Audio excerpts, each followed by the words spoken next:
to get to invite Desi Rotenberg to give our sermon today, who's been our Torah reader and our Torah study teacher and does so many things at Beth Am, and is going to deliver his remarks this morning. Thank you, Rabbi Tyler. It's a stark contrast between davening in an empty sanctuary to now, so it's very refreshing to see all your faces, more or less, and it's a bit inspiring, so I'm glad we're all back here today. Yashar kochachem to everybody who participated in the service so far. So Shabbat Shalom, happy Adar Aleph. It's an honor to be here. It's a different role for me, but I'm nonetheless happy to still be up on the bima. I want to thank Rabbi Berg and Rabbi Tyler and everyone who's allowed me the opportunity to share some words of Torah with you today. I want to dedicate this Dvar Torah to Robbie Quarles and all others who are needing a spark of healing. The year was 1944. Emil Bendener, a navigator aboard a B-17 bomber, and his crew had been tasked with making daily and nightly bombing raids over Kassel, Germany, which housed several Nazi munitions and artillery factories. Emil was born in 1916 in Pittsburgh to Jewish parents who immigrated to the United States from Czechoslovakia prior to the start of World War I. During one of his crew's nightly bombing raids, his B-17 came under heavy anti-aircraft fire. Emil looked out of his cabin window to see the anti-aircraft rounds blow several holes through both engines. Knowing the logical consequence of an exploded shell in an engine filled with fuel, he closed his eyes and awaited the inevitable.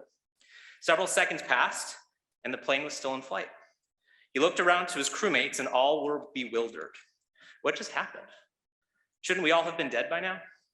The pilots decided the plane was in too bad of shape to continue the mission and returned to base. On landing, Emil was tasked with disassembling the engines of the B-17 to locate the shells that had penetrated the armor. His crewmates all tagged along with him to complete this task, as everybody was curious as to why the engines had not exploded. When they finally removed the explosives from the gas tank, what they found left everyone in astonishment. As they removed the explosives, they were stunned to find the shell casings were all empty. The explosives had not been placed into these anti-aircraft bullets. One of the crew members called over to the group that he had found something in one of the shell casings. It was a note. In this note, it was written in a language that none of the awestruck crewmen could decipher. Looking over the shoulder of his crewmates, Emil recognized the writing. It was in Czech, the language his parents spoke in his childhood home. He stepped in to read the note. The note said, "This is all we can do for you now." The story goes, as Jews from Czechoslovakia had been deported to Germany, many of them found themselves performing slave labor in German munitions and artillery factories. One group of Jewish Czechs replaced all of the explosives with notes in an attempt to save the lives of wherever the anti-aircraft fire was directed. This is all we can do for you now. Aside from its miraculous account, this story has a powerful message hidden between the lines. The individuals in the factory chose to control their personal narrative despite being in a horrific situation. They chose to create a spark of good and positivity amidst a world of cruelty. I tell this story today because I am reminded of the power we as human beings have within us. We each have the ability to control the narrative of our lives. This is the essential power of teshuvah. This is the essential power of what it means to be created in a godly image. Teshuvah is often referred to as repentance. However, the literal translation of teshuvah is to return. An obvious question is where or to what are we returning to? A simple answer is to God. However, it can be challenging to return to an idea that is seemingly distant and abstract.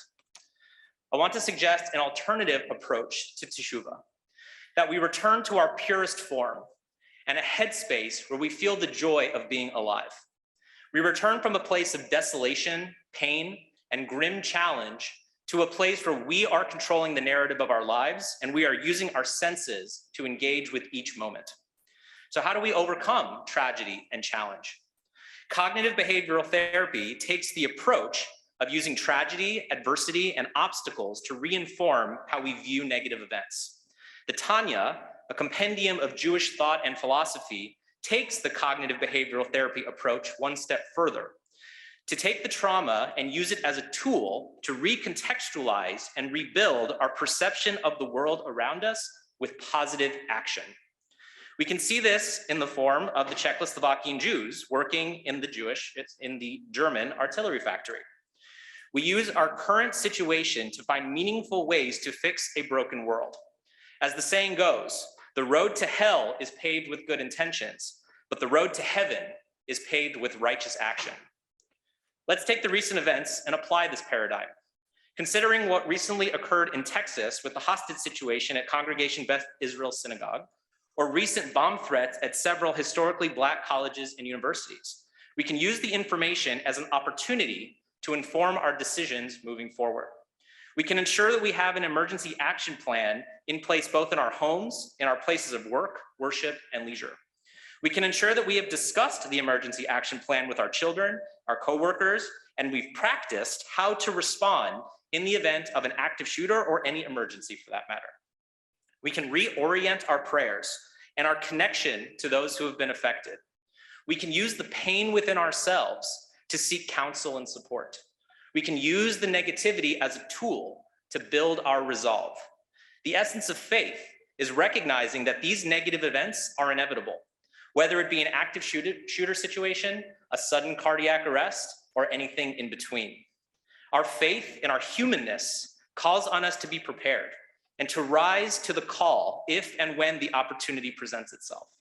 To reiterate the words of David Wilson, president of Morgan State University, stay strong, remain resilient, continue to prepare yourselves to grow the future to lead the world, because our nation and world desperately need more leaders steeped in the values of leadership, integrity, innovation, diversity, excellence, and respect. The logical human response is to want all these terrible events to end, yet they continue to occur like clockwork, generation after generation after generation. Rather than living in fear, we must embrace the challenge. We are all on a path to recovery, some fighting on a macro level and others fighting on a micro level. But it is in recognizing that on the path to recovery, true teshuvah is about embracing this moment and having this moment be enough. This is the essence of faith. This is the crux of what it means to be a human being placed on this earth. As we learn from the Jewish Czechs in the artillery factory, and from Rabbi Charlie Citron Walker in North Texas, and countless others throughout history, righteous action makes its most profound impact in the most challenging of situations. The story of the Jewish people, when viewed through a particular lens, seems to be one of persistent hardship and difficulty. But the mindset of the Jewish people is a time-tested, peer-reviewed method for overcoming the hardships presented to us. Seeing the world through a Torah lens is about searching within ourselves, through our emotions, our social conditioning, our belief systems, and finding the core of the divine presence within us. The journey inward allows us to persevere and allows us to use our resilience to make informed decisions about how to keep ourselves and those around us safe. It is how we become more aware of our surroundings and of the dangers lurking in the shadows.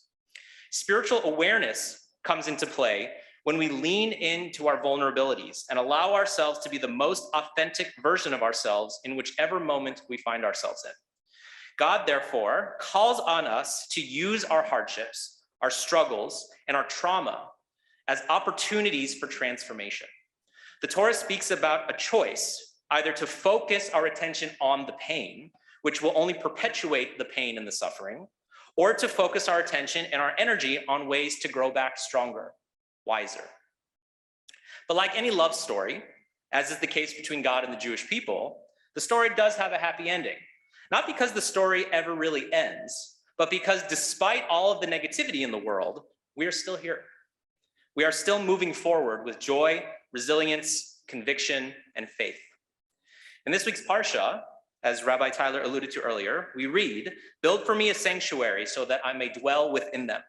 On the surface, this iconic verse describes God instructing Moshe on how to begin building the tabernacle, a holy sacred space for God's presence, and a physical location for the Jewish people to interact with this presence. We can take this verse and apply it to the idea of creating or recreating our own life narrative. We each have the capacity to create within ourselves a sacred space, not because it doesn't yet exist, but because at times it can be difficult to remember that it always exists within us. There is a Kabbalistic notion that prior to our souls coming down into our physical body, God sits us down, shows us the life that we are about to enter. We are shown all of the successes, all of the failures, all of the celebrations, and all of the traumas. We are then given a choice. Do we accept the terms of living this life? If the answer is yes, we are thrust down into the physical body. If we say no, we remain within the spiritual realm as potential energy, ready one day to enter the physical world. What a radical way to look at our lives. Rather than thinking that we are here by some act that is totally out of our control, we may see that our lives as an experience that we chose to enter. It recontextualizes the value of each decision we make and the seemingly insignificant occurrences we take for granted. It also gives tremendous significance to the trials and tribulations we experience. It is almost human to a fault to believe that being happy means being happy all the time. However, as the data demonstrates time and time again, the ability to embrace painful emotions is an essential part to a happy life. Nassim Taleb, a Lebanese-American statistician and risk analyst, identified a concept known as anti-fragility. The original thought for any system was that if it was placed under stress, when the stress was removed, the system returned to its original state. This was referred to as resilience. Anti-fragility takes the approach that as the system is stressed, when the stressor is removed, the system returns to its original state and then exceeds beyond its original boundaries. The human body, the human life, the human soul, is an anti-fragile system. When we stress, our muscles, our bones, our immune systems, our minds, they respond by growing stronger. Positive psychologist Tal Ben-Shahar refers to this phenomenon as post-traumatic growth, the prerequisite to which is post-traumatic stress. Growing through our hardships and through the way we perceive the world can lead us towards a life of fulfillment, even in the face of tragedy. Is it as simple as erasing painful memories and the painful emotions associated with them? Not always. But there is a saving grace, deeply rooted in what it means to be a Jew and what it means to be a member of humanity. The ability to actively experience gratitude. Gratitude is an internal construct and can only be externalized after it has been internalized. The ones who can emancipate themselves from ideology, tribalism, and the fixation with external enemies, and can look within their own hearts with humility, honesty, and gratitude, can emerge with a heightened sense of awareness. This is the beginning of freedom. This is the beginning of the exodus and the path to enlightenment that the Torah so often alludes to. If we choose this narrative laid out within our tradition, as our ancestors have done for millennia, we will find our reality filled with satisfaction, delight, and sparks of holiness.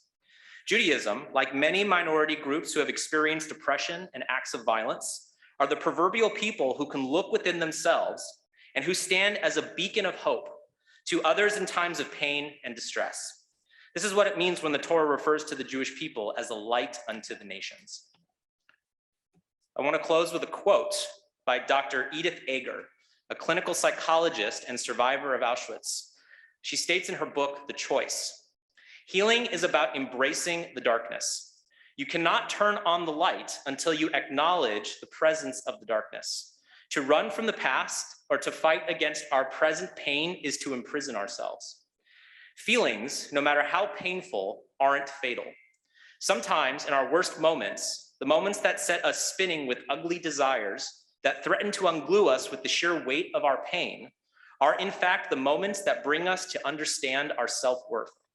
Release begins with acceptance, and acceptance begins with compassion.